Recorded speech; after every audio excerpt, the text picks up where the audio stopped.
Hello po mga kababayan, si Dante Maravillas po, vlogger, broadcaster from Albay, Bicol Region. So, as you know, officially, na-designate na po si Atty. Harry Roque. May bago siyang designation, pugante. So, pwede na nating tawaging pugante mga kababayan officially si Atty. Harry Roque kasi naglabas na yung korte ng warrant of arrest laban sa kanya. Dati yung Congress lang. Pero sabi ni Harry Roque, iniman niya ako pugante kasi kongreso man lang niya. Wanted siya ng kongreso sa investigasyon mga kababayan. Marelasyon sa pagkasabit-sabit niya sa pugo. Matindi po yung kaso ni Harry Roque ngayon na kinakarap. Non-bailable offense po. Qualified human trafficking. You see? So, mula sa pagiging presidential spokesman, bumagsak siya sa pagiging pugante. Napakasakit mga kababayan. Kaya si Harry Roque ngayon, grabe na po ang stress. Nagsalita na rin siya mga kababayan.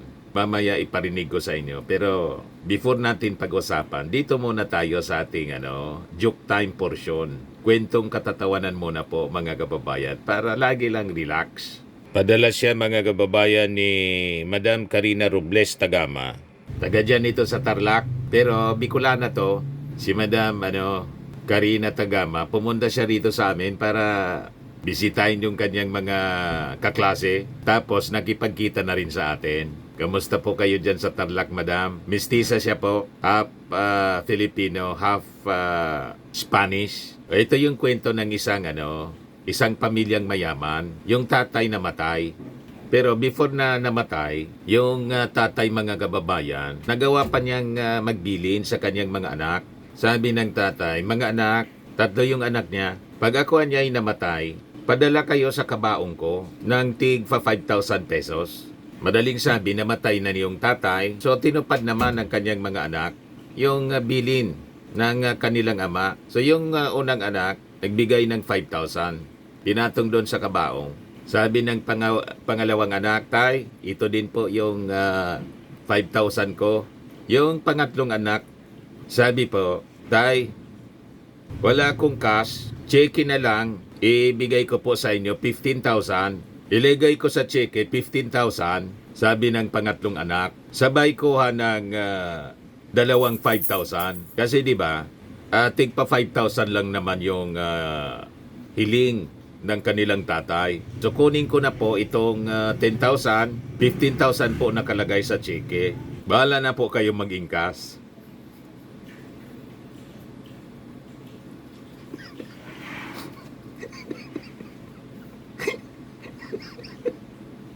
Matalino po yung yung pangatlong anak matalino. Tigpa 5,000 yung hiling ng tatay. Nagbigay siya 15,000. Pero cheque, kinuha niya yung cash, 10,000. Bahala ka na niya tay, palit ng cheque.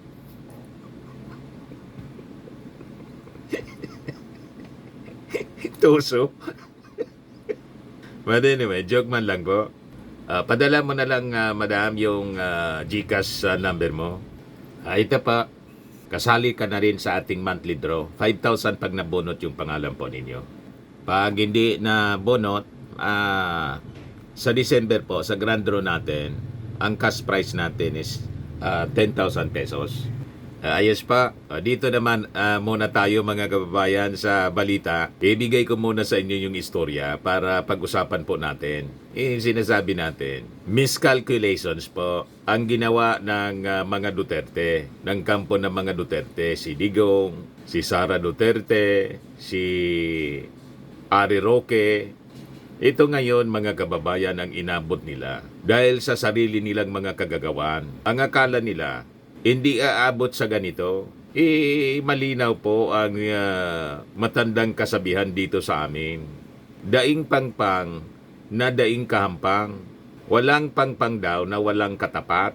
Pag nakakita kayo ng pangpang, pangpang ng dagat, pangpang ng ilog, laging may katapat po siya. Alangan man wala. So nagkakuha kayo ng katapat. Masyado ninyong minaliit ang ating gobyerno. This is pure miscalculation mga kababayan ng kampo ng mga Duterte. Buti sana kung wala kayong mga problemang kinakaharap. Iyan dami ninyong ginawang kalukuhan nung inyong panahon. So, ito kayo ngayon. Ito yung balita mga kababayan ng abogado.com.ph. Court issues arrest warrants for Harry Roque, Cassandra Ong in Pugo human trafficking case. Yung mga kasosyo mga kababayan sa negosyo. Ibuti sana yung mga negosyong pinasok nila. Kung legal sana, walang problema. Yung pinasok nilang negosyo po negosyo ng mga sindikato. Di ba po? Pumasok ka sa negosyo ng mga sindikato, palibasa ang mga sindikato yung katrupa, ang yayabang pa. Ganun talaga pag sindikato po ang yayabang. O ngayon, puganti na ngayon mga kababayan si Harry Roque. Officially, isa na siyang fugitive from justice kasi ang dapat sana noon pa siya sumuko. Yung warrant of arrest or arrest order ng Kongreso, noon pa sana mga kababayan, hinarap na niya. Bigla pong tumakas. O ngayon, kaya pala tumakas mga kababayan, malakas yung ebidensya na nadiscovery ng ating mga authorities ng NBI, saka yung PAOK. O ito na ngayon mga kababayan.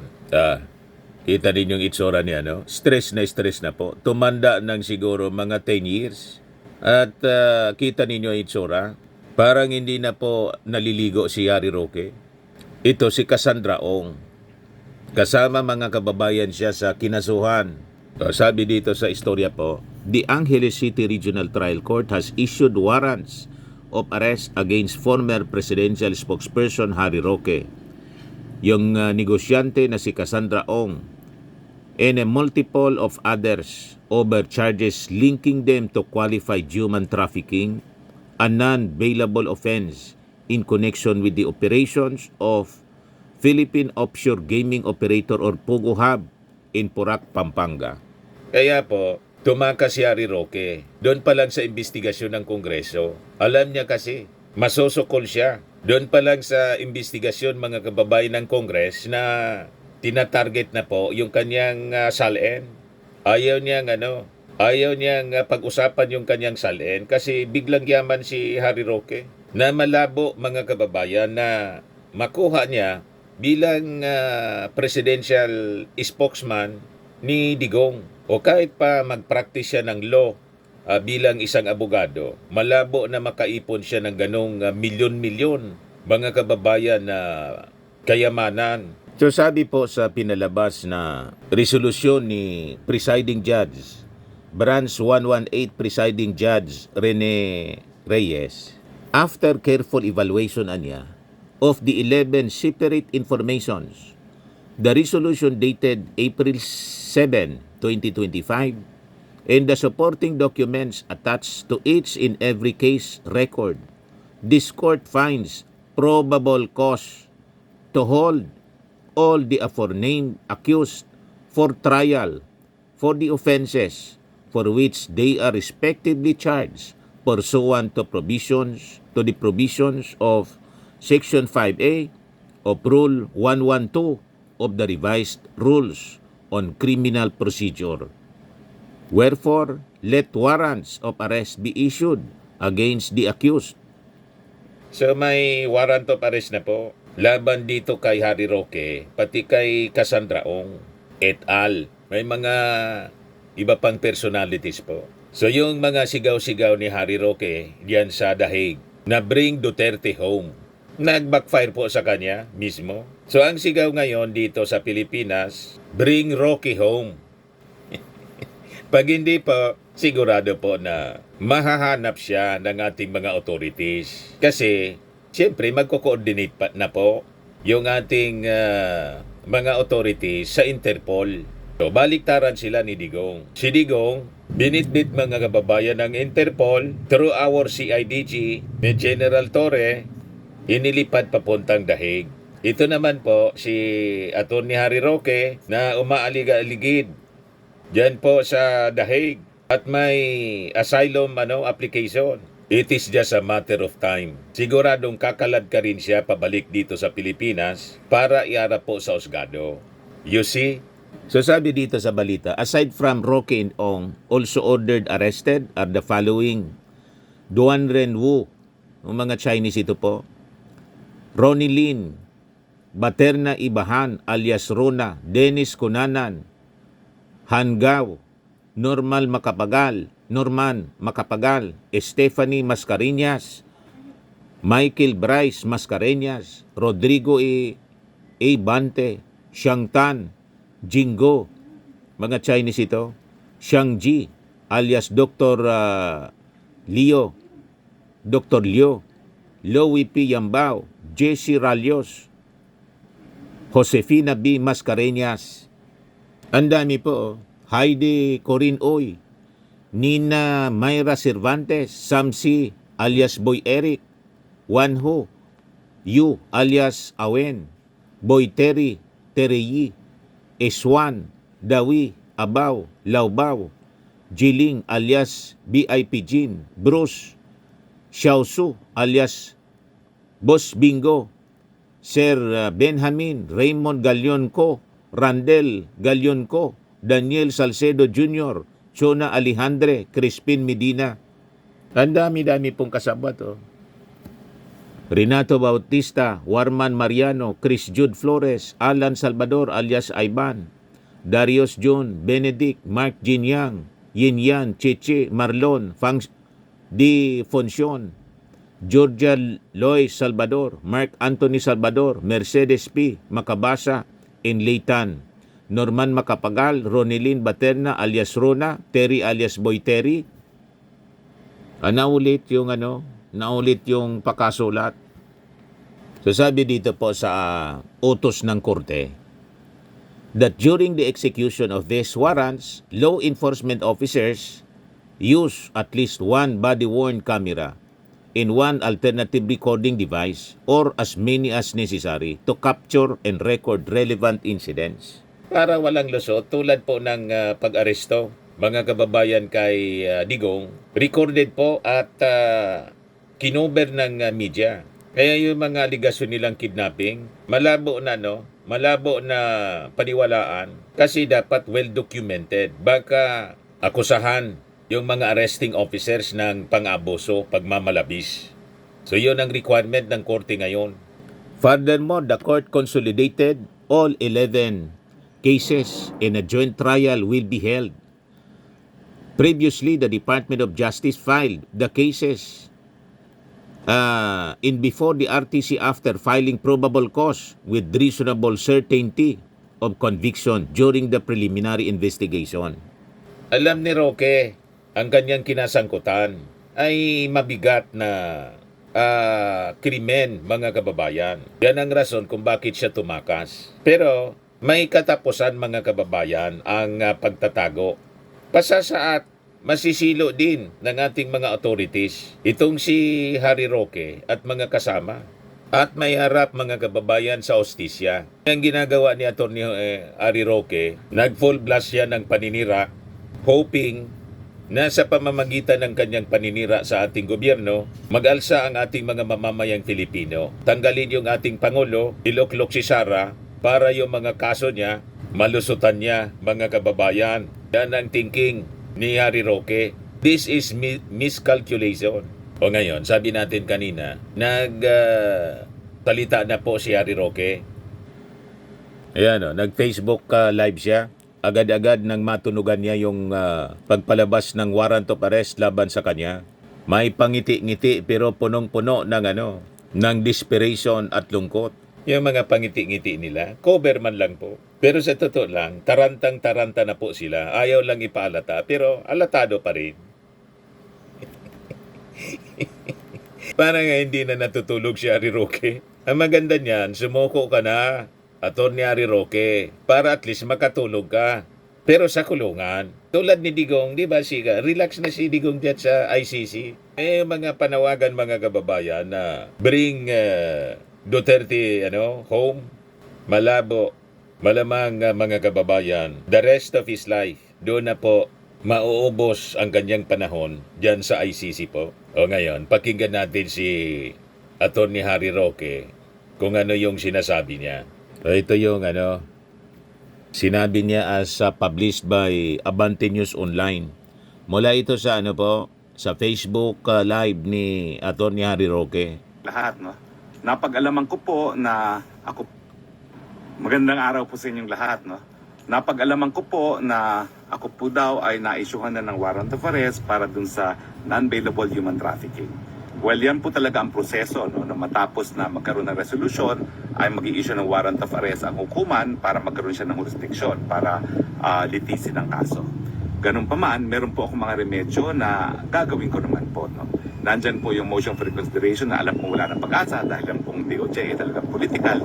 Pero bago po tayo makapunta sa hukuman, ay kinakailangan talaga mag-file ng ganyang motion for reconsideration. So, gagawin po rin po natin yan at bukod pa po dyan ay meron ding remedyo dun sa hukuman mismo, no? Bagamat nabago na po yung rules at wala na po yung tinatawag na determination of probable cause, ay meron pa rin pong karapatan ng isang akusado na humiling sa RTC na pagdidismiss ng kaso dahil nga po sa grave abuse of discretion na tinatawag. Naniniwala po ako na mayroong grave abuse of discretion dahil wala po talagang kahit anong ebidensya na nagpapakita na ako yung nag-recruit at ang pamamaraan ay sa paggamit ng dahas at para pagsamantalahan yung gawain ng tao. No? At wala rin kahit anong ebidensya na nagpapakita na ako po yung nakipagsabuatan sa aking kliyente. No? Ang aking tanging aksyon na naging basihan ng pagsampa ng kaso sa akin ay yung pag-follow up ko daw doon sa lisensya ng Lucky South 99 na request sa akin ng aking kliyente na si Cassandra Ong. Naniniwala po ako na delikado itong ganitong desisyon dahil wala na pong abogado na talagang magsisiguro na kanilang mga kliyente ay sang-ayon lahat ng ginagawa nila sa batas, no? Dahil ang ating pagpa-follow up lang naman po ay para masigurado nga po na legal ang operasyon ng umuupa doon sa pag-aari ng aking kliyente na si Whirlwind Corporation. Dahil kung yan po ay illegal, pati po yung aking kliyente ay may dadawit nga sa mga illegal na gawain. Simple man lang, Attorney Harry Roque. Itong mga sinasabi mong defense, na ang tawag ko niyan sa defense mo, palusot, sabihin mo ng personal sa husgado, sa trial ng kasong kinakaharap mo po. Di ba dapat ganon? Pero pag nandyan ka nagtatago, napakalinaw kayong mga abogado. Di ba laging sinasabi ninyo? Flight is an indication of guilt. Di ba? Kasi kung totoong hindi ka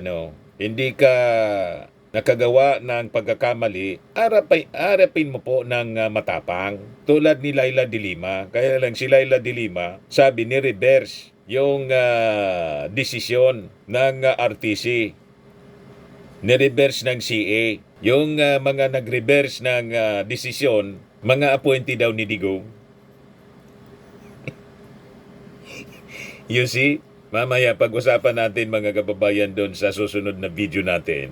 Dito muna tayo kay Harry Roque. So yun dapat, Attorney Harry Roque, ang ginagawa mo, arapin mo ng buong tapang. Tulad ng ginawa ni Laila de Lima. Hindi po yan kriminal, gawaing abogado po yan.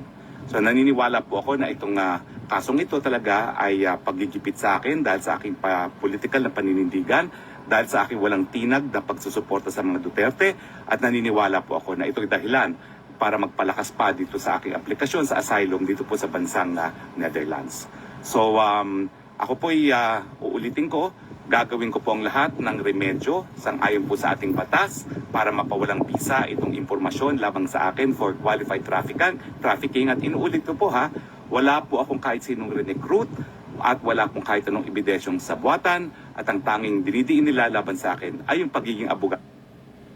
I-submit mo ang mga argumento mo at ipresenta yung mga ebidensya ng depensa mo. Hindi yung daldal ka ng daldal sa social media, sa Facebook live mo. Diba? Walang mangyayari yan kasi abogado ka, alam mo, dapat submitted yung mga defense argument sa korte mismo. Alangan man yung korte, makikinig na lang ang mga kwento mo through Facebook live.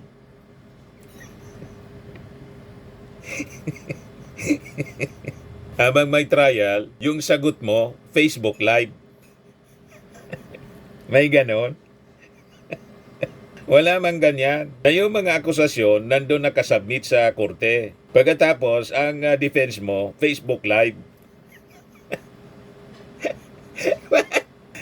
Manang-mana talaga kayo sa sa idol ninyo. Si Digong tapos si Sara. Si Sara, ganun din. Ang sagot niya, press con.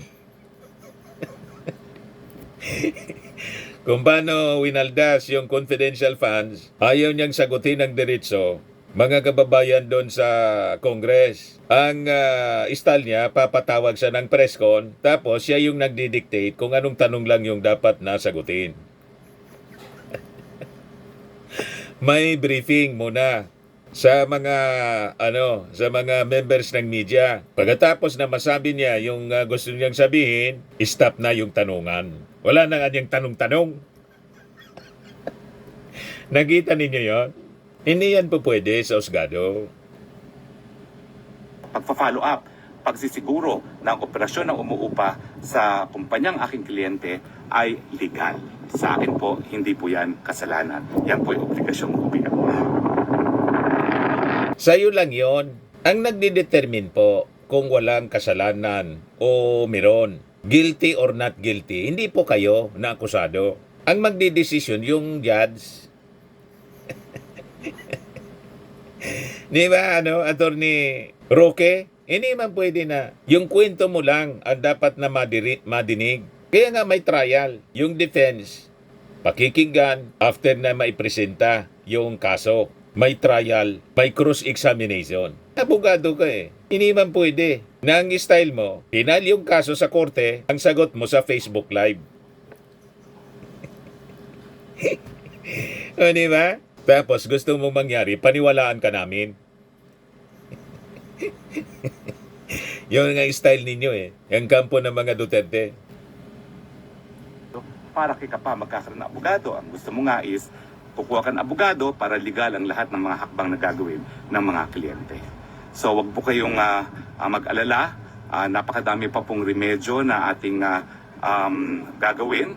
At samantala po ay talaga naman pong habang nakapinpin ang aking petition for asylum, hindi po sila magtatagumpay na ako po ay i-extradite pabalik ng Pilipinas dahil sa ayon po dun sa tinatawag na right to non-refoulement sa ilalim ng international law, hindi po ako po pwedeng ma-deport back sa Pilipinas hanggang hindi matapos yung desisyon ng bansang Netherlands kung ako nga po ay bibigyan ng asylum o hindi.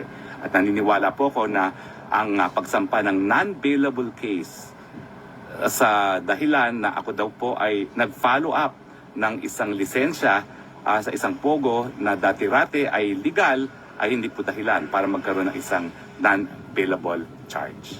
So maraming salamat po sa inyong patuloy na suporta at makakaasa po kayo, wala po tayong tinatakasan, pati po yung pagsampa ng ating asylum, sang-ayon po yan sa karapatang pantao. Maraming salamat po. Wala daw siyang tinatakasan pero wala siya dito sa ating bansa. Ano yon? Napakalinaw na tumakas siya o nasa Congress kasi may arrest order laban sa kanya. At ito na, mga kababayan, may warrant of arrest mismo yung korte, non-bailable offense, qualified human trafficking. Tapos sasabihin niya, hindi man siya umuwi rito, hindi man siya tumatakas. Anong tawag mo dyan? Yan pa lang na pag-apply mo ng asylum, yan ang pamamaraan na pagtakas. Gusto mo, kupkupin ka dyan para hindi ka mapanagot dito. Yan kung i-approve ng gobyerno ng Netherlands, na pati yung Netherlands, yung gobyerno ng Netherlands, sinisiraan mo na. Yan, di ba?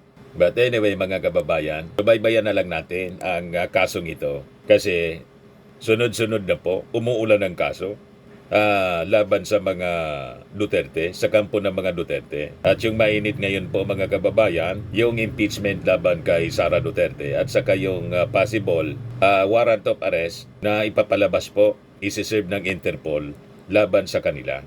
May relasyon sa crimes against humanity po. So ang mga personalities, si Sara Duterte, si Bongo, si Bato, and other officials ng previous administration. So ito yung mga kahindik-hindik na mga balita na siguradong mag-occupy ng front page sa mga national dailies po. At itong ating programa mga kababayan, atid sa inyo nitong ating mga sponsors. Fairmax Framing and Lifting Cream. Pinapay po sa mga pulses in affected area. Mainam po ito sa mga pains at paninigas ng mga kaso-kasuan. Ito sa mukha naman yung application, anti-aging, Automax po siya. Ito ay Glow 60 mga kababayan. Whitening po siya. Made in South Korea. Ito naman po, Nengxia Red Mix Fruit Drink. Gawa po siya sa goji berry. May anti-cancer properties po siya. At sa mga naghanap po ng malinis and spacious fitness gym, pumunta lang po kayo sa aming Colossal Fitness Gym. May Grab ka rental din po kami. At bills payment po sa aming office. At saka sa mga mahilig po sa mga imported bags, manood po kayo sa live selling ni Madam Aileen Rosales sa kanyang Aileen Closet po. Pati mga shoes, ito yung kanya po. Ito yung kanyang page. Kita ninyo, napakagandang mga online selling po siya. Si Madam Aileen Rosales. At cellphone number niya po, 773-798-7816.